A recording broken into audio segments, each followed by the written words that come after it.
Messi in ginocchio dalla crisi innescata dal coronavirus, le partite IVA fanno sentire con forza la propria voce. Manifestano principalmente in Piazza del Popolo a Roma, in una giornata di sciopero e protesta che coinvolge tutta Italia.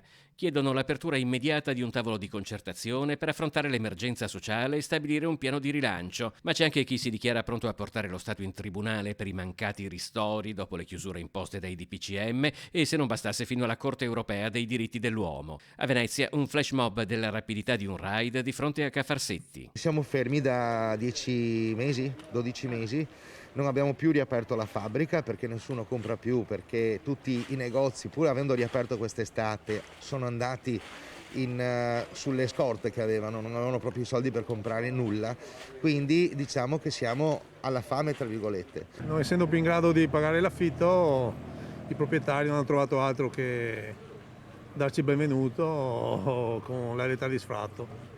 Domani siamo dal giudice, ma non ho grosse speranze. Anche noi dipendenti pubblici, soprattutto gli operativi, hanno un'indennità di presenza non indifferente. In soldoni diciamo che il stipendio sia ridotto di un terzo anche per i dipendenti pubblici, almeno per quegli operativi di cui io faccio parte.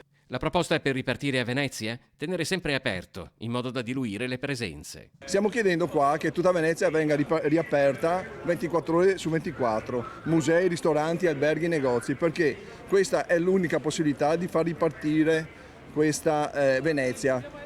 Avendo tempi lunghi avremo modo i titolari dei locali, dei musei, regolare l'entrata nei musei. Io sinceramente se vado su una città fuori d'Italia, io posso andare anche sul museo anche alle 3 di notte, volentieri, magari con poche persone.